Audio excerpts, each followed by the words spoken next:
thanks for joining our episodic look behind the scenes of the TransPerfect Music City Bowl so far. With this year's matchup, we decided to put together some much-needed bonus content that we know you're going to enjoy. As things stand, we're about halfway through our deep dive into this unique combination of sport and Southern culture, and it's already been a wild ride. In episode 1, we heard all about the history of this special bowl game, met with Tennessee Titans quarterback Malik Willis, the youth football program ambassador, and saw how he and the bowl give back to the Middle Tennessee community. You just got to take advantage of the time and the opportunities that you get, and you got to take advantage of what this game can give you, you know what I'm saying? It'll help me take care of my family, it'll help me get my education, it'll help me do a lot of stuff that I ain't never think it was going to be possible, so.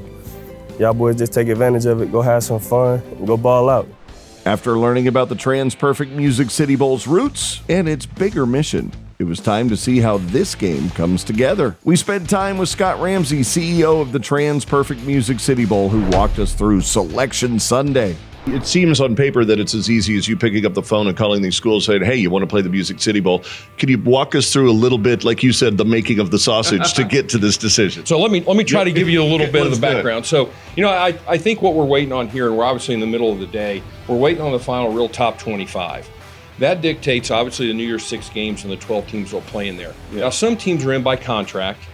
Conference champions that we're seeing here are them, the group of 5 highest rated team. And then you got some contractual obligations to fill some obligations. So like in the Orange Bowl this year, the highest rated non-conference champion will play the ACC champion there. So it looks like Georgia ranked 6 is going to be ahead of Ohio State and fill there. Well, why that matters to Nashville?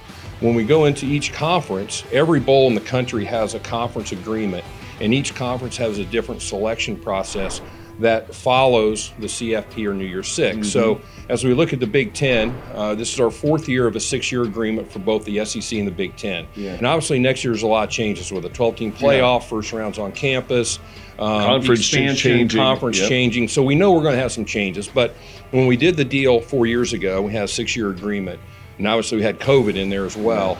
Big Ten SEC was going to fill our slots. So with the Big Ten process, you see kind of the New Year's 6 up here. The Citrus Bowl selects first, the old logo here, but now it's the ReliQuest Bowl in Tampa, and us in Las Vegas and then New York.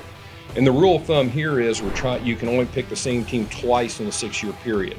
Oh, wow. So that allows new fan bases to go to different markets and different matchups. And a lot of phone calls between these other bowls. It does. And then, as you look at the standings, a lot 7-5, a lot 8-4, a lot 9-3 teams. So there's not really a big separation in kind of winning their way. You're trying to make the right matchup in the right city. So we kind of follow that rule of thumb, and we've had Purdue, Iowa. Iowa and Purdue would be eliminated from us probably this year because we don't want to repeat with a year or two to go. Now, the SEC process over here is very different.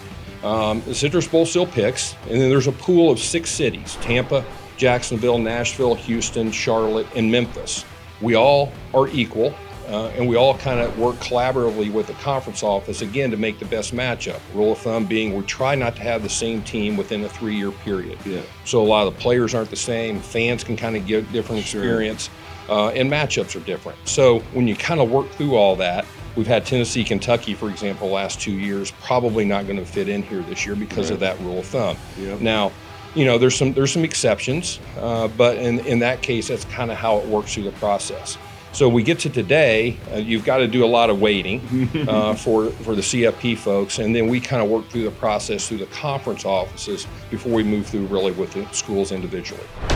Now, it wasn't always easy, but we ultimately ended up with a great matchup for the 2023 TransPerfect Music City Bowl. These two teams have a bit of history together. Auburn and Maryland last squared off 40 years ago in November of 1983, and it was a game for the ages with 2 titans of the game, Bo Jackson and Boomer Esiason. For the first time in history, 3 Auburn running backs ran for 100 yards in the same game, including the legendary Bo Jackson, who ran for 105 yards. But the Terrapins were not to be counted out. Quarterback Boomer Esiason had one of the greatest games of his college career, but ultimately, Auburn and Bo were just too much. Auburn took home the win 35-23. In episode 3, before these teams write the next chapter in their history together, we're going to connect with each of them while they prepare for the big game. Oh, there's a lot more to do, so check back in for 2 more behind-the-scenes episodes still to come.